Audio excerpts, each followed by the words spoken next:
जो खबर हमारी माटी से उपजे और पूरे देश में गूंजे, आपके हाथों के पन्नों से लेकर आपकी उंगलियों की डिजिटल स्क्रीन तक, नवा छत्तीसगढ़ की अपनी बुलंद आवाज, बेबाक, सच्ची और बिल्कुल सटी, गढ़ने पत्रकारिता के नए आयाम। आ रहा है उज्जवल भूमि। उज्जवल भूमि प्रिंट और डिजिटल पर बहुत जल्द।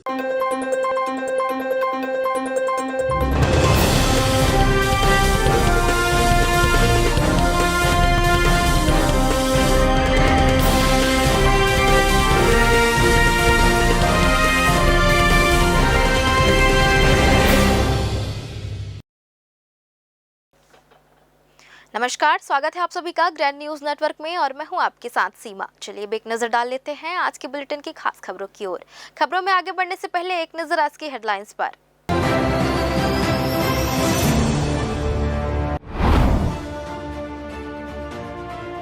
आश्वासन नहीं, अब फैसला चाहिए। अलग निगम की मांग पर आर पार की लड़ाई, आमरण अनशन का ऐलान।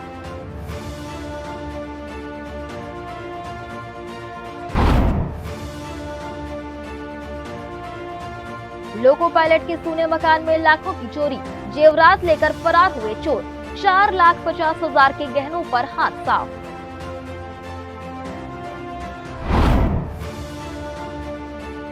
पैंतालीस दिन की कवायद के बाद भी फेल हुआ काऊ कैचर सिस्टम। तार बहार अंडरब्रिज में फिर मवेशियों का जमावड़ा, रेलवे की व्यवस्था पर सवाल।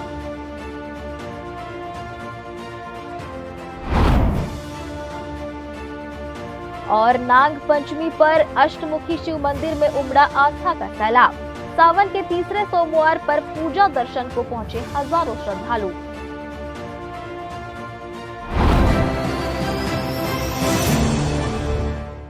ये थी हेडलाइंस और अब खबरें विस्तार से। आश्वासन नहीं, परिणाम चाहिए। वादा नहीं, हिसाब चाहिए। घोषणा नहीं, निर्णय चाहिए। इंतजार नहीं, पृथक निगम चाहिए। अरपा पार से अब यही आवाज बुलंद हो रही है। सरकंडा और अरपा पार क्षेत्र को अलग नगर निगम बनाने की मांग अब महज मांग नहीं बल्कि आर पार के संघर्ष का रूप लेती दिखाई दे रही है। वर्षों से उठ रही इस मांग को लेकर धरना, प्रदर्शन और हस्ताक्षर अभियान चल चुके हैं, लेकिन अरपांचल के लोगों का कहना है कि हर बार उन्हें सिर्फ आश्वासन ही मिला।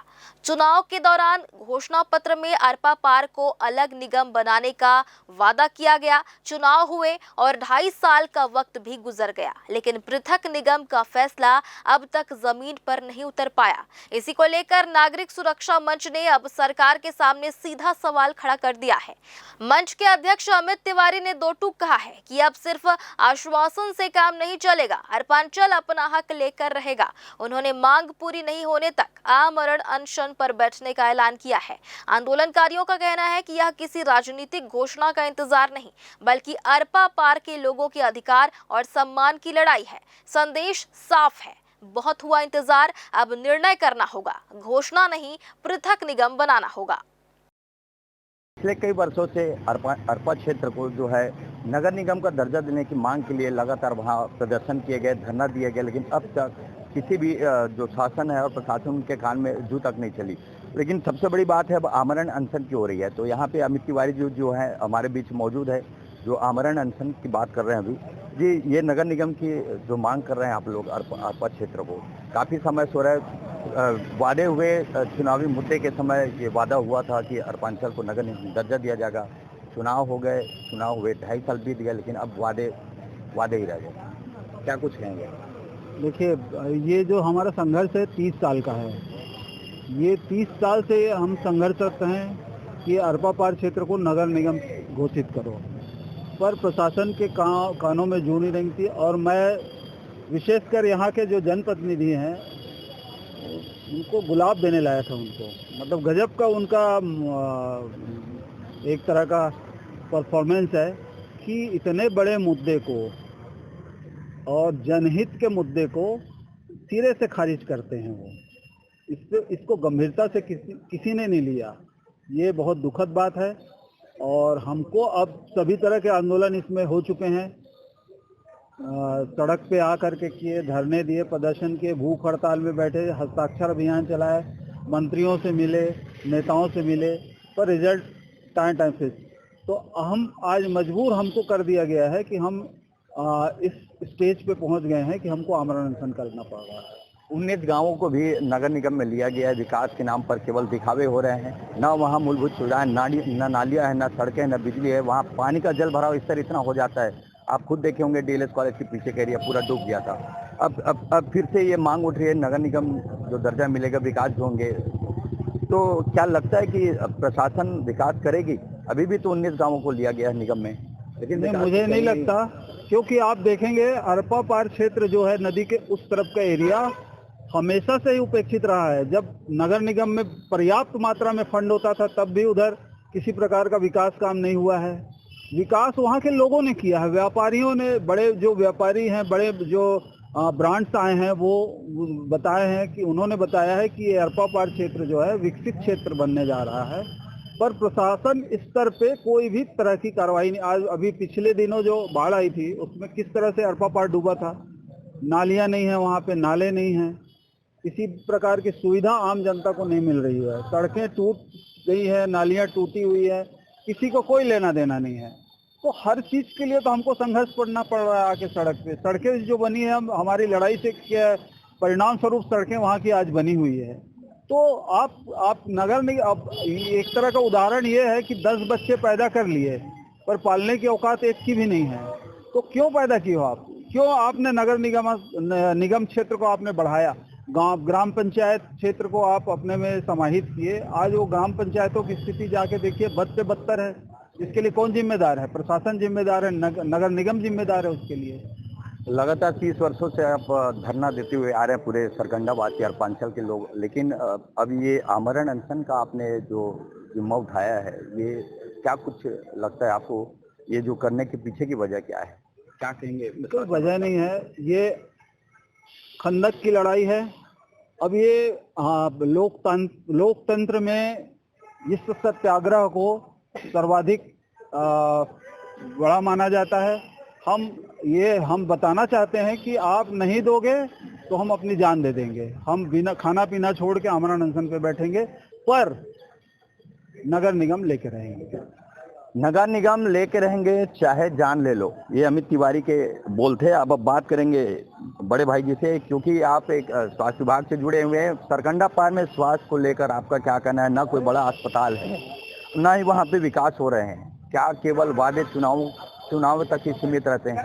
देखिए, यहाँ पे मैं एक नागरिक के हैसियत से आया हूँ और सरकंडा पार जो है वो एक वृहद क्षेत्रफल है और वहाँ पे बिलासपुर की जनसंख्या जो अगर शहर पार को देखें तो उससे कहीं ज़्यादा जनसंख्या आज हमारे सरकंडा पार हो गई है। और ये जो है एक इतना बड़ा कर वहाँ से नगर निगम वसूल करता है, लेकिन उसके एवज में वहाँ पे वो मूलभूत सुविधाएं हमको नहीं मिल पा रही हैं। जैसे आप देखेंगे कि एक जैसे अस्पताल की बात कही आपने, तो एक ठीक ठाक मतलब कि हॉस्पिटल की आवश्यकता है वहाँ पे। जैसे एक जिला अस्पताल है, जैसे मैंने पहले भी कहा कि जो यहाँ जिला अस्पताल है बिलासपुर का, इतना क्राउड होता है कि वहाँ पे मरीज के साथ साथ डॉक्टरों के ऊपर भी बहुत दबाव होता है और इतने मेडिकल ऑफिसर्स हमारे पास है नहीं कि एट अ टाइम इतने सारे मरीजों को देख सकें।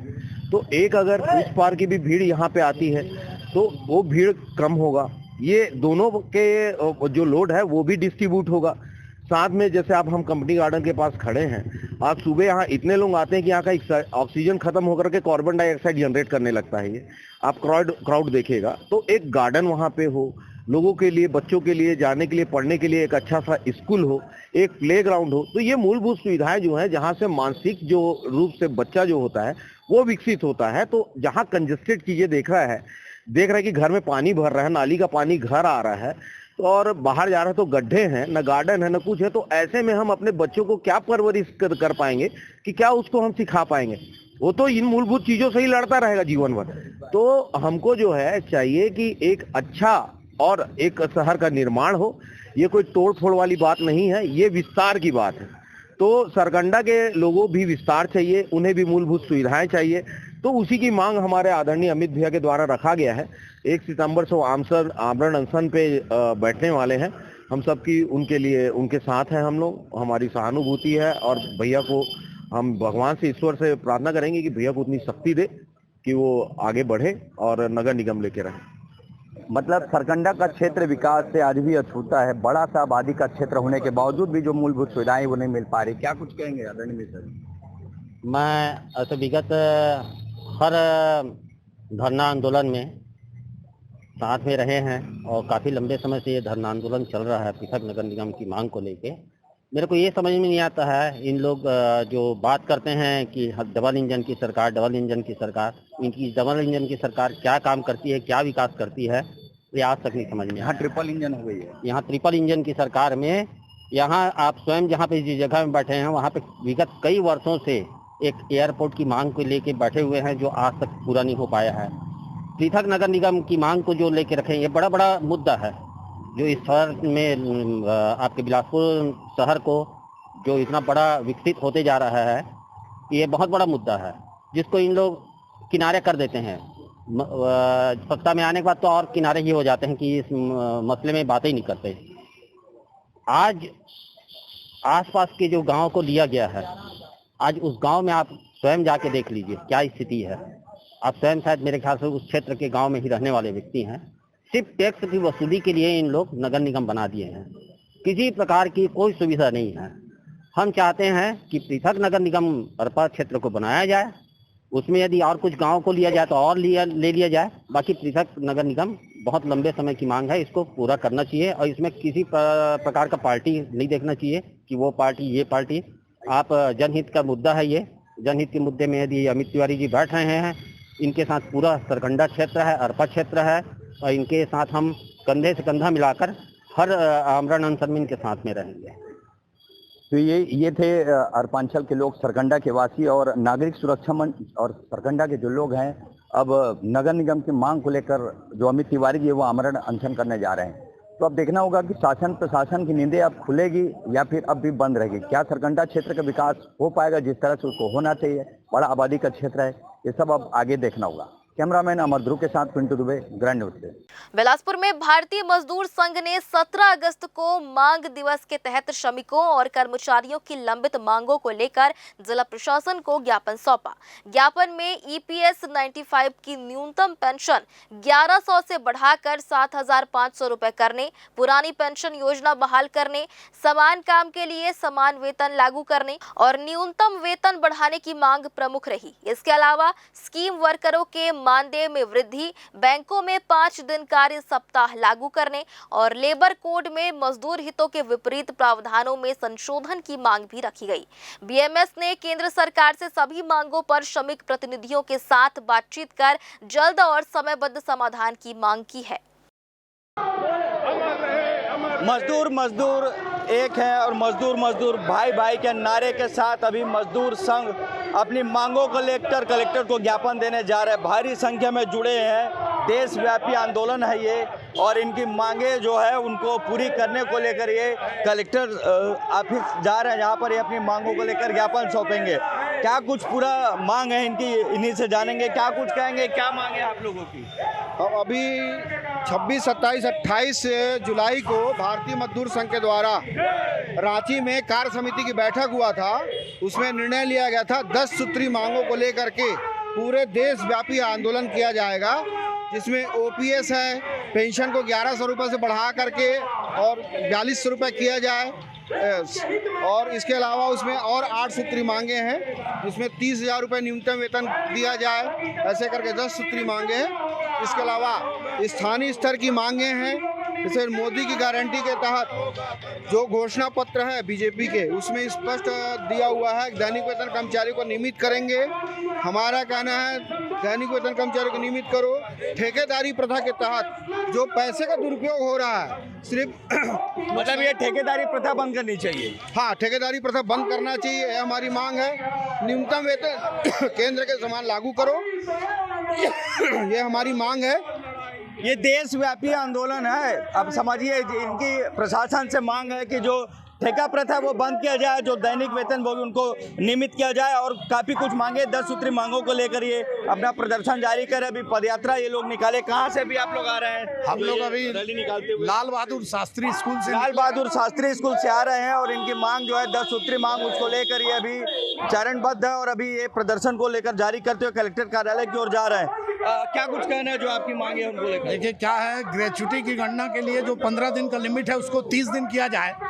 और जैसा कि छत्तीसगढ़ सरकार ने अपने कर्मचारियों के लिए पुरानी पेंशन लागू कर दिया है, किंतु विद्युत विभाग में अभी तक लागू नहीं हुआ है। उसके लिए भी हमारे विद्युत के कर्मचारी साथ में हैं। और इसके अलावा समान वेतन समान काम हमारा मांग है। एक प्रकार के काम के लिए एक प्रकार का ही वेतन होना चाहिए। मतलब समान काम समान वेतन, भेदभाव मत करिए, इनकी मांग है। कई विभागों में अभी भी पेंशन योजना जो लागू हुई वो लागू नहीं की गई है। इनका कहना है कि वो योजना लागू की जाए। और क्या कुछ कहेंगे?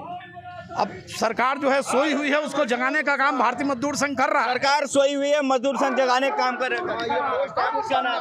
हाँ जी, आज पूरे देश में देशव्यापी आंदोलन चल रहा है। भारतीय मजदूर संघ के निर्देशानुसार इसके तत्वाधान में जितने भी उनसे संबद्ध यूनियनें हैं एक साथ आकर के रोड में आज आंदोलन कर रही है। और इसमें प्रमुख 10 मांगों को लेकर के आज का आंदोलन पूरे भारत भर के सभी जिला कलेक्टर को आज ज्ञापन सौंपने का काम हो रहा है। पूरे भारत में ये आंदोलन चल रहा है। अब सोचिए सभी जगह के लोग जो मजदूर संघ के लोग हैं वो अपनी मांगों को लेकर ज्ञापन सौंप रहे हैं। अगर इनकी मांगे पूरी नहीं होगी तो क्या कुछ करेंगे आगे आप लोग? लगातार भारतीय मजदूर संघ निर्णय लेगा आगामी रणनीति बना करके और उसके निर्देशानुसार हम लोग काम करेंगे। और भारतीय मजदूर संघ के तत्वाधान में जो भी निर्णय लिया जाएगा उसके हिसाब से आगे की योजना की ये लोग रणनीति तैयार करेंगे। लेकिन सबसे बड़ी बात है कि लगातार जो भेदभाव देखते आ रहे हैं, मजदूरों में ये भेदभाव क्यों होता है? सब इनकी मांग है कि मजदूर में जो एकता वो बरकरार है और इनका जो भेदभाव करना है उसको बंद करने की बात कर रहे हैं। और देख सकते हैं आप किस तरह से ये आंदोलन चल रहा है और काफी दिनों से लोग आंदोलन में ताकि इनकी मांगे पूरी, लेकिन 10 सूत्री मांगों को लेकर लगातार अपना जो प्रदर्शन वो कर रहा है। क्या कुछ कहेंगे आदरणीय? पहले नाम बताइए, क्या नाम है? रमेश द्विवेदी, बताइए। राज कर्मचारी संघ की तरफ से हम लोग कर्मचारी संघ की तरफ से हम चाहते हैं कि जो कर्मचारी दैनिक वेतन भोगे उनको नियमितीकरण करें। सभी कर्मचारी को जो दैनिक वेतन है समान काम समान का वेतन दे और पुरानी पेंशन को सरकार लागू करे। समान काम समान कार्य और समान वेतन और पेंशन जो योजना है पुरानी वो लागू की जाए, ऐसा द्विवेदी जी कह रहे हैं। और सबसे बड़ी बात है प्रदर्शन लगातार जारी है। सभी ने अपनी अपनी बातें कही और ये देशव्यापी आंदोलन जारी है। पूरे देश भर में आंदोलन किया जा रहा है। अब देखना होगा कि शासन और प्रशासन इनकी मांगों को किस तरह से उठाती है, क्योंकि ये सिर्फ बिलासपुर के लिए नहीं बल्कि पूरे देश के लिए आंदोलन चल रहा है। तो अब बताएंगे क्या कुछ होता है, देखेंगे आगे प्रशासन इनकी बातों को रखती है कि नहीं, शासन इनकी मांगों को पूरा करती है या नहीं, पुरानी पेंशन योजना लागू होता है कि नहीं। अब देखना होगा। लगातार प्रदर्शन के बाद भी अगर नींद से न उठे सरकार तो फिर सरकार भी किस काम की। कैमरामैन अमर ध्रुव के साथ पिंटू दुबे, ग्रैंड न्यूज से। छत्तीसगढ़ के सरकारी स्कूलों में व्यावसायिक शिक्षा व्यवस्था से जुड़े प्रशिक्षकों ने अपनी विभिन्न समस्याओं को लेकर आवाज बुलंद की है। छत्तीसगढ़ नवीन व्यावसायिक प्रशिक्षण कल्याण संघ ने जिला शिक्षा अधिकारी को 16 सूत्रीय मांग पत्र सौंपते हुए प्रशिक्षकों के मानदेय, सेवा सुरक्षा, अवकाश और भुगतान व्यवस्था में सुधार की मांग की है। संघ का कहना है कि वर्ष 2014 से सरकारी उच्चतर माध्यमिक विद्यालयों में व्यावसायिक शिक्षा संचालित हो रही है, लेकिन लंबे समय से प्रशिक्षकों को कई तरह की समस्याओं का सामना करना पड़ रहा है। आगे देखते हैं पूरी खबर। संघ की ओर से सौंपे गए मांग पत्र में सबसे प्रमुख मांग व्यावसायिक प्रशिक्षकों के मानदेय को लेकर है। संघ ने हरियाणा और दिल्ली राज्यों की तर्ज पर व्यावसायिक प्रशिक्षकों को 38,100 रुपए प्रति माह सम्मानजनक मानदेय देने की मांग की है। इसके साथ ही मानदेय में प्रत्येक वर्ष नियमित वृद्धि यानी इंक्रीमेंट का प्रावधान लागू करने, तीसरी पार्टी और कंपनी आधारित व्यवस्था को समाप्त करते हुए प्रशिक्षकों को विभागीय व्यवस्था में शामिल करने तथा सेवा सुरक्षा देने की मांग रखी गई है। संघ ने पीएबी 2025-26 में स्वीकृत 1,000 रुपए प्रति माह मानदेय वृद्धि की राशि का लाभ दिलाने और संबंधित प्रशिक्षकों को 12,000 रुपए एरियर्स का भुगतान करने की भी मांग की है। समग्र शिक्षा में संचालित जो व्यावसायिक शिक्षा है, जिसमें पदस्थ व्यावसायिक प्रशिक्षकों को विभिन्न कंपनियों के माध्यम से नियुक्त किया गया है, जो कि अलग अलग कंपनियों के होने के कारण लगातार इन पर 10 वर्षों से कई प्रकार के जो है अनियमितता देखी जा रही है, जैसे कि सैलरी की अनियमितता वर्तमान में बनी हुई है और समग्र शिक्षा में संचालित जितने भी टेंडर प्रक्रियाओं के चलते इन लोगों की जो नौकरी है उस पर भी खतरा आ रहा है। कलेक्टर महोदय के माध्यम से हम लोग ज्ञापन मुख्यमंत्री महोदय तक पहुँचाएँ और जो ये टेंडर प्रक्रियाओं के चलते शोषण हो रहा है कंपनियों के माध्यम से, वो टेंडर प्रक्रियाएं निरस्त करते हुए व्यावसायिक प्रशिक्षकों को यथावत उसी मानदेय पर, जिस मानदेय पर अभी वर्तमान में कार्य कर रहे हैं, जिस स्कूल में वो लोग पदस्थ हैं उसी स्कूल में यथास्थान स्थान को रखा जाए। अभी वर्तमान में 23,000 रुपये मानदेय प्राप्त हो रहा है, जिसको टेंडर प्रक्रिया निकाल करके 20,000 किया जा रहा है और प्रशिक्षकों को बोला जा रहा है कि हो सकता है कि आप लोगों को कंपनी जो है, जो नई कंपनी आएगी वो आप लोगों को निकाल दे। तो इससे ये हो रहा है कि वर्तमान में एक ही कंपनी के द्वारा दूसरे कंपनी के द्वारा एक ही रोजगार में जो प्रशिक्षक कार्यरत है उनको रोजगार से विमुख करके किसी और को रोजगार दिया जा रहा है। ये कैसी शिक्षा नीति अगर चल रही है तो ये तो विरोधाभास प्रकट कर रही है। अपनी मांगों में लंबित मानदेय का मुद्दा भी प्रमुखता से उठाया गया है। संघ ने 1029 व्यावसायिक प्रशिक्षकों के लंबित मई और जून माह के मानदेय का तत्काल भुगतान सुनिश्चित करने की मांग की है। इसके अलावा नई निविदा में शामिल कंपनियों को स्पष्ट निर्देश जारी कर पूर्व से कार्यरत 1029 प्रशिक्षकों को यथावत रखने, हेड कैप्ड 1.5 के 121 अनुभवी व्यावसायिक प्रशिक्षकों को मानदेय 23,000 रुपए प्रति माह निर्धारित करने और लक्ष्य कंपनी द्वारा निकाले गए 4 प्रशिक्षकों को पुनः सेवा में बहाल करने की मांग रखी गई है। संघ ने ई डिस्ट्रिक्ट पेमेंट और अन्य कटौतियों से जुड़े भुगतान का पूरा हिसाब देने तथा प्रशिक्षण के दौरान की गई 25% कटौती की राशि वापस करने की भी मांग की है। 10 साल से हम लोग कार्यरत हैं और हम लोगों को बहुत सारी सुविधाएं हैं जिससे हम लोग वंचित हैं। जैसे महिलाएं हैं, हम लोगों को मैटरनिटी लीव नहीं मिलती, 13 बस सीएल हम लोगों की 13 सीएल की पात्रता है। उसके अलावा 10 साल से कार्य कर रहे हैं पर हमारे जॉब को लेकर के कोई सिक्योरिटी नहीं है। हम इतने सालों से अपनी पूरी ईमानदारी के साथ बच्चों को कौशल विकास कौशल योजना के अंतर्गत बच्चों को कौशल शिक्षा प्रोवाइड कर रहे हैं ताकि बच्चे यहाँ से निकल करके रोजगार ले सकें या फिर अपने में वो अपने लेवल पे खड़े होकर के बच्चा काम कर सके। लेकिन हमारा जॉब यहाँ पे सिक्योर नहीं है। जैसा कि अभी 121 जो व्यावसायिक प्रशिक्षक हैं उनके ऊपर अभी जॉब का खतरा मंडरा रहा है।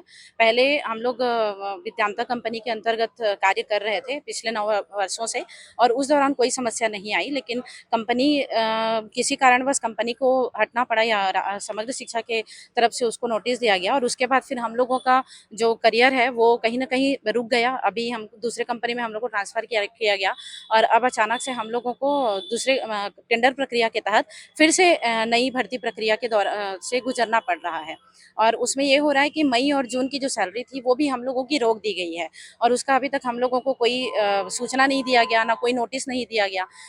व्यावसायिक प्रशिक्षकों ने सेवा से जुड़ी सुविधाओं और कार्य व्यवस्था में सुधार की मांग रखी है। मांग पत्र में उन 478 स्कूलों में जहां 3 वर्षों से व्यावसायिक शिक्षा संचालित है, प्रशिक्षकों की नियुक्ति एवं पद स्थापना में नियमितता और अनुभवी प्रशिक्षकों को प्राथमिकता देने की बात कही गई है। प्रशिक्षकों को प्रत्येक वर्ष 20 दिन आकस्मिक अवकाश, महिला प्रशिक्षकों को मातृत्व अवकाश तथा व्यवस्थित अवकाश नीति का लाभ देने की मांग है। इसके साथ ही समय पर हर महीने मानदेय भुगतान, अनावश्यक कार्यों में प्रशिक्षकों को नहीं लगाने, ग्रीष्मकालीन अवकाश का लाभ देने और प्रशिक्षकों की समस्याओं के समाधान के लिए विभागीय स्तर पर प्रभावी व्यवस्था बनाने की मांग की गई है। संघ ने कहा कि व्यावसायिक शिक्षा को मजबूत बनाने के लिए प्रशिक्षकों की समस्याओं का समाधान और उनकी सेवा व्यवस्था में स्थिरता बेहद जरूरी है। ग्रैंड न्यूज के लिए कैमरामैन अमर ध्रुव के साथ पिंटू दुबे की रिपोर्ट। बिलासपुर के हिर्री थाना क्षेत्र में कोयले की गुणवत्ता में अंतर के मामले में 3 माह से फरार चल रहे आरोपी को गिरफ्तार किया गया है। डिघोरा स्थित Braj iron and steel limited company में भेजे गए कोयले की लैब जांच में उसकी गुणवत्ता निर्धारित मानक से कम पाई गई थी। मामले में वाहन चालक ब्रजेश जायसवाल को गिरफ्तार कर न्यायिक रिमांड पर जेल भेज दिया गया है।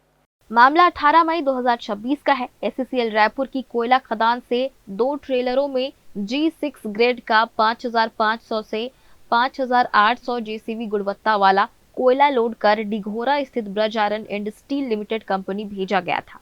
कंपनी में कोयला पहुंचने के बाद केमिस्ट ने दोनों ट्रेलरों में मौजूद कोयले का लैब परीक्षण किया। जांच में एक ट्रेलर के कोयले की गुणवत्ता 4203 जेसीबी और दूसरे में 4220 जेसीबी पाई गई, जबकि भेजे गए कोयले की गुणवत्ता 5,500 से 5,800 जेसीबी बताई गई थी। इसके बाद मामले में जांच शुरू हो गई और वाहन चालक ब्रजेश जायसवाल की तलाश की जा रही थी। वरिष्ठ पुलिस अधीक्षक महोदय के निर्देशानुसार जिले में लगातार अवैध कोयले के अफरा तफरी के मामलों में कार्यवाही के तारतम्य में हिर्री में जो अपराध पंजीबद्ध किया गया था, उस मामले में एक सिंगरौली निवासी एक आरोपी जिसका नाम ब्रजेश जायसवाल है को मामले में गिरफ्तार कर न्यायिक रिमांड में भेजा गया। करीब 3 माह से फरार चल रहे ब्रजेश जायसवाल को 16 अगस्त की रात करीब 10:30 बजे हिर्री क्षेत्र से गिरफ्तार किया गया। आरोपी मध्य प्रदेश के सिंगरौली जिले का रहने वाला है और वर्तमान में हिर्री क्षेत्र में रह रहा था।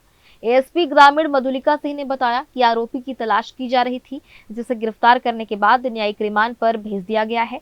मामले में आगे की जांच जारी है। ग्रैंड न्यूज के लिए कैमरामैन अमर ध्रुव के साथ पिंटू दुबे की रिपोर्ट। और फिलहाल वक्त हो चला है छोटे से ब्रेक का। ब्रेक के बाद भी खबरें जारी रहेंगी। जो खबर हमारी माटी से उपजे और पूरे देश में गूंजे, आपके हाथों के पन्नों से लेकर आपकी उंगलियों की डिजिटल स्क्रीन तक, नवा छत्तीसगढ़ की अपनी बुलंद आवाज, बेबाक, सच्ची और बिल्कुल सटीक, गढ़ने पत्रकारिता के नए आयाम। आ रहा है उज्जवल भूमि। उज्जवल भूमि प्रिंट और डिजिटल पर बहुत जल्द। जय प्राइवेट ITI NCVT से मान्यता प्राप्त एंड ISO सर्टिफाइड 10वीं पास विद्यार्थियों के लिए 2 year electrician course, COPA 1 year course, computer operating and programming assistant course, best classroom facility, admissions open. Jai private ITI, Riverview colony, Koni, Bilaspur, Chhattisgarh. Dr. C.V. Raman University offers high-quality education to students, particularly those from difficult geographical areas of central India. The flourishing 70-acre campus boasts of more than 120 state-of-the-art laboratories, smart classrooms, research centers, and a plethora of on-campus facilities that provide easy access. Dr. C.V. Raman University. Be the change. Break के बाद आप सभी का स्वागत है। सरकंडा थाना क्षेत्र के राजकिशोर नगर स्थित पंचाली विहार में चोरों ने एक रेलवे लोको पायलट के सूने मकान को निशाना बनाकर सनसनीखेज वारदात को अंजाम दिया है। परिवार के साथ बच्चे की शतरंज प्रतियोगिता में शामिल होने भिलाई गए railway loco pilot Satanand Janghel जब वापस घर लौटे तो घर का नजारा देखकर उनके होश उड़ गए। चोरों ने पहले चैनल गेट का ताला तोड़ा और इसके बाद मुख्य दरवाजा उखाड़कर घर में प्रवेश किया। अंदर पहुंचने के बाद बेडरूम की अलमारी को निशाना बनाया और लॉकर तोड़कर उसमें रखे सोने चांदी के लाखों रुपए के जेवर लेकर फरार हो गए। बताया गया कि सतानंद 14 अगस्त की सुबह करीब 5 बजे परिवार के साथ भिलाई रवाना हुए थे। अगले दिन 15 अगस्त की सुबह करीब 6:13 पर पड़ोसी राजेश सोनी ने फोन कर घर के बाहर ताले टूटे होने और मुख्य दरवाजा क्षतिग्रस्त होने की जानकारी दी। सूचना मिलते ही सतानंद परिवार के साथ करीब 9:15 पर बिलासपुर पहुंचे, जहां पुलिस भी मौके पर पहुंच चुकी थी। घर के भीतर दाखिल होने पर कपड़े और सामान बिखरा मिला तथा अलमारी का दरवाजा और लॉकर टूटा हुआ था। पीड़ित के अनुसार लॉकर में रखे 3 सोने के सेट, डायमंड अंगूठी और 2 मंगलसूत्र, सोने की चूड़ियां, 2 सोने की चेन, चोकर, हार, सीता हार, बालियां, टॉप्स सहित चांदी की 4 पायल और 10 बिछिया गायब थी। चोरी गए जेवरों की अनुमानित कीमत करीब 4,50,000 रुपए बताई गई है। वारदात के बाद सरकंडा पुलिस ने अज्ञात चोरों के खिलाफ मामला दर्ज कर जांच शुरू कर दी है। अब पुलिस आसपास लगे सीसीटीवी कैमरों के फुटेज खंगालने के साथ ही घटना स्थल से मिले अन्य साक्ष्यों के आधार पर चोरों तक पहुंचने की कोशिश कर रही है। परिवार के भिलाई जाने के बाद चोरों ने किस तरह मकान की रेकी की और वारदात को अंजाम दिया, ये जांच के बाद ही साफ हो पाएगा। आपने पुलिस देखा है? पुलिस रेस्क्यू करते पेट्रोलिंग होती कि नहीं होती यहाँ पे? नहीं होता है, वो बाहरी में वो शनि मंदिर के मेन रोड से ही चला जाता है, अंदर नहीं आता वो। और बता रहे कि लाइट भी नहीं जलती, स्ट्रीट लाइट भी? हाँ, लाइट भी नहीं जलती, पूरा अंधेला रहता है। तो कैसे करते होंगे रात में? रात में हम लोग अपने से लगा के रखे हुए हैं। नगर निगम वाले प्रकाश टैक्स ले लेते हैं भैया, वो टैक्स ले लेता है नगर निगम, लेकिन आज तक ना लाइट आया है ना पानी आया है। और ना ही पुलिस आता है इधर।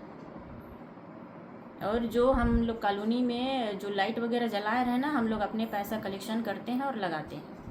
मतलब कुल मिलाकर मेन रोड में बिल्कुल लाइट नहीं लगा है, कभी नहीं लगवाए हम लोग, आया ही नहीं है। रेलवे स्टेशन के बाहर इन दिनों अव्यवस्था का ऐसा नजारा देखने को मिल रहा है जो रेलवे और आरपीएफ की निगरानी व्यवस्था पर सवाल खड़े करता है। स्टेशन परिसर के आसपास लंबे समय से अवैध ठेले गोमचे संचालित होने की बात सामने आ रही है और दिन रात यहां पान, गुटखा, सिगरेट समेत अन्य सामान बेचने वाले ठेले नजर आते हैं।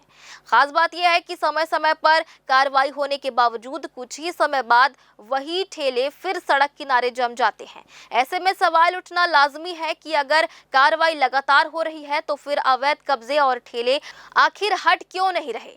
स्टेशन पुनर्विकास के चलते पहले ही कई मार्गों में बदलाव किया गया है, वहीं दूसरी ओर सड़क किनारे ठेले, खोमचों और ऑटो रिक्शा के बेतरतीब जमावड़े ने यात्रियों की मुश्किल और बढ़ा दी है। स्टेशन पहुंचने और बाहर निकलने वाले यात्रियों को भीड़ के बीच से रास्ता बनाकर गुजरना पड़ता है। स्थिति ये है कि पैदल यात्रियों के लिए जगह कम पड़ रही है और वाहनों की आवाजाही भी प्रभावित हो रही है। सबसे बड़ा सवाल यह है कि रेलवे क्षेत्र में लंबे समय से दिखाई दे रही इस अव्यवस्था पर स्थायी समाधान क्यों नहीं निकाला जा रहा है। कार्रवाई के बाद दोबारा ठेले लगने से केवल कार्रवाई की प्रभावशीलता पर ही सवाल नहीं उठ रहे, बल्कि लोगों के बीच संरक्षण की चर्चाएं भी जोर पकड़ रही है। हालांकि इन चर्चाओं की आधिकारिक पुष्टि नहीं हुई है। स्टेशन जैसे व्यस्त सार्वजनिक स्थल के बाहर यदि इसी तरह अव्यवस्थित ठेले और वाहनों का जमावड़ा बना रहा तो किसी भी आपात स्थिति में परेशानी और बढ़ सकती है। यात्रियों की मांग है कि रेलवे और आरपीएफ केवल कभी कभार कार्रवाई तक सीमित न रहें, बल्कि ठेले, खोमचों और ऑटो पार्किंग को लेकर स्थायी व्यवस्था बनाई जाए ताकि स्टेशन के बाहर यातायात सुचारू हो सके और यात्रियों को रोजाना होने वाली परेशानी से राहत मिल सके। अवैध शराब के कारोबार पर लगाम लगाने के लिए चल रही कार्रवाई के दौरान बिलासपुर जिले में 2 अलग-अलग थाना क्षेत्रों में बड़ी कार्रवाई सामने आई है। मस्तूरी और कोटा क्षेत्र में शराब का अवैध परिवहन और बिक्री करते 2 आरोपियों को पकड़ा गया है। मस्तूरी में 33 लीटर कच्ची महुआ शराब के साथ बाइक जब्त की गई, जबकि कोटा में स्वतंत्रता दिवस के ड्राई डे के दौरान देसी और अंग्रेजी शराब बेचते एक आरोपी को गिरफ्तार किया गया है। आइए देखते हैं पूरी खबर। पहली कार्रवाई मस्तूरी थाना क्षेत्र के ग्राम नागरडीह में हुई, जहां शराब ले जा रहे 20 वर्षीय राहुल बंजारे को पकड़ा गया। आरोपी के कब्जे से 33 लीटर कच्ची महुआ शराब बरामद हुई, जिसकी कीमत करीब 6,400 रुपए बताई गई है। शराब के परिवहन में इस्तेमाल मोटरसाइकिल को भी जब्त किया गया है। वहीं दूसरी कार्रवाई कोटा थाना क्षेत्र के डाक बंगला इलाके में हुई, जहां स्वतंत्रता दिवस के मौके पर ड्राई डे के बावजूद शराब की बिक्री की जा रही थी। यहां चंद्रमोहन साहू को गिरफ्तार कर उसके कब्जे से देसी और अंग्रेजी शराब की कुल 57 बोतलें बरामद की गईं। ग्रामीण अंचल में पुलिस अधीक्षक महोदय के द्वारा जीरो टॉलरेंस के निर्देश दिए गए हैं, जिसमें सभी एसडीओपी जो नए आए हैं उनको लगातार निर्देशित किया जा रहा है और साथ ही थाना प्रभारियों को भी निर्देशित किया गया है कि किसी भी प्रकार के अवैध शराब की जो सूचना मिलती है उस पर तत्काल कार्रवाई करने के निर्देश के कड़ी में कार्रवाई थानों में की जा रही है। कोटा मामले में जब्त शराब की कीमत करीब 5,740 रुपए बताई गई है, जबकि शराब बिक्री से मिली 2,150 रुपए की रकम भी बरामद की गई। दोनों मामलों में आबकारी एक्ट के तहत कार्रवाई की गई है। गिरफ्तार किए गए दोनों आरोपियों को न्यायालय में पेश किया गया, जहां से उन्हें न्यायिक रिमांड पर भेज दिया गया है। ग्रैंड न्यूज के लिए कैमरामैन अमर ध्रुव के साथ पिंटू दुबे की रिपोर्ट। फिलहाल वक्त हो चला है छोटे से ब्रेक का। ब्रेक के बाद भी खबरें जारी रहेंगी। जो खबर हमारी माटी से उपजे और पूरे देश में गूंजे, आपके हाथों के पन्नों से लेकर आपकी उंगलियों की डिजिटल स्क्रीन तक, नवा छत्तीसगढ़ की अपनी बुलंद आवाज, बेबाक, सच्ची और बिल्कुल सटीक, गढ़ने पत्रकारिता के नए आयाम। आ रहा है उज्जवल भूमि। उज्जवल भूमि प्रिंट और डिजिटल पर बहुत जल्द। जया प्राइवेट ITI NCVT से मान्यता प्राप्त एंड ISO सर्टिफाइड 10वीं पास विद्यार्थियों के लिए 2 year electrician course, COPA 1 year course, computer operating and programming assistant course, best classroom facility, admissions open. Jaya private ITI, Riverview colony, Koni, Bilaspur, Chhattisgarh. Dr. C.V. Raman University offers high-quality education to students, particularly those from difficult geographical areas of Central India. The flourishing 70-acre campus boasts of more than 120 state-of-the-art laboratories, smart classrooms, research centers, and a plethora of on-campus facilities that provide easy access. Dr. C.V. Raman University. Be the change. Break के बाद आप सभी का स्वागत है। बिलासपुर के Tarbahar underbridge में मवेशियों की आवाजाही रोकने के लिए रेलवे ने करीब 45 दिनों तक रास्ता बंद रखकर काऊ कैचर सिस्टम तैयार किया था, लेकिन अब यही व्यवस्था सवालों के घेरे में है। अंडरब्रिज के भीतर एक बार फिर बड़ी संख्या में मवेशी नजर आ रहे हैं। ऐसे में सवाल उठ रहा है कि लाखों की मेहनत और 45 दिनों की परेशानी के बाद तैयार की गई व्यवस्था आखिर मवेशियों को रोकने में नाकाम साबित क्यों हो रही है। आइए देखते हैं पूरी खबर। तारबहार अंडरब्रिज बिलासपुर के व्यस्त मार्गों में शामिल है, जहां दिन भर बड़ी संख्या में वाहन गुजरते हैं। मवेशियों की आवाजाही रोकने के लिए रेलवे ने अंडरब्रिज को करीब 45 दिनों तक बंद रखा और काऊ कैचर सिस्टम तैयार किया था। उस दौरान लोगों को वैकल्पिक रास्तों से आवाजाही करनी पड़ी थी और उम्मीद थी कि व्यवस्था तैयार होने के बाद अंडरब्रिज में मवेशियों की एंट्री पूरी तरह बंद हो जाएगी, लेकिन मौजूदा तस्वीरें कुछ और ही कहानी बता रही हैं। अंडरब्रिज के भीतर फिर मवेशियों का जमावड़ा नजर आ रहा है। शहर पर बैठे मवेशियों के कारण वाहन चालकों के लिए परेशानी के साथ दुर्घटना का खतरा भी बना हुआ है। खासकर रात और बारिश के दौरान अचानक सामने आने वाले मवेशी गंभीर स्थिति पैदा कर सकते हैं। ऐसे में सवाल सीधा है कि जब मवेशियों को रोकने के लिए काऊ कैचर लगाया गया है, तो फिर वे अंदर तक कैसे पहुंच रहे हैं? क्या व्यवस्था में कोई खामी है या फिर नियमित निगरानी और रखरखाव नहीं हो रहा? स्थानीय लोगों का कहना है कि सिर्फ निर्माण कर देने से समस्या खत्म नहीं होती, बल्कि व्यवस्था की लगातार निगरानी भी जरूरी है।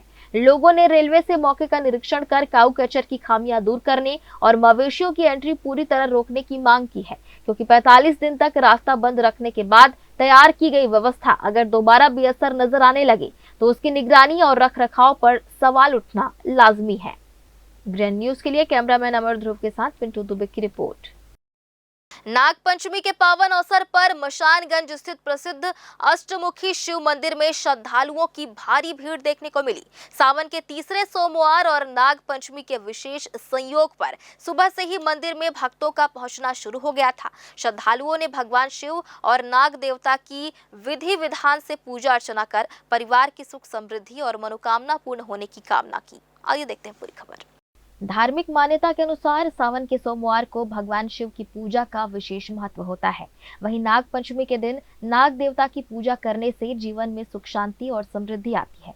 इसी आस्था के चलते बड़ी संख्या में श्रद्धालुओं ने मंदिर पहुंचकर नाग देवता को दूध अर्पित किया और भगवान शिव का जलाभिषेक किया।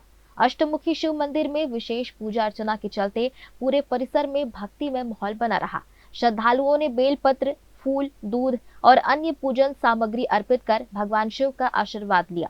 मान्यता है कि सावन के इस विशेष सोमवार को सच्चे मन से पूजा अर्चना करने पर भक्तों की मनोकामनाएं पूर्ण होती है। मंदिर में श्रद्धालुओं की भीड़ को देखते हुए दर्शन और पूजा के लिए विशेष व्यवस्था भी की गई। ग्रैंड न्यूज के लिए राकेश खरे के साथ गोलू कश्यप की रिपोर्ट। नाग पंचमी का दिन है, यहाँ पर भक्तों की बहुत ज्यादा भीड़ हो रही है। लोग बाग दूध चढ़ाते हैं नाग देवता के लिए और ये तीसरा सोमवार है। अभी एक सोमवार और बाकी है।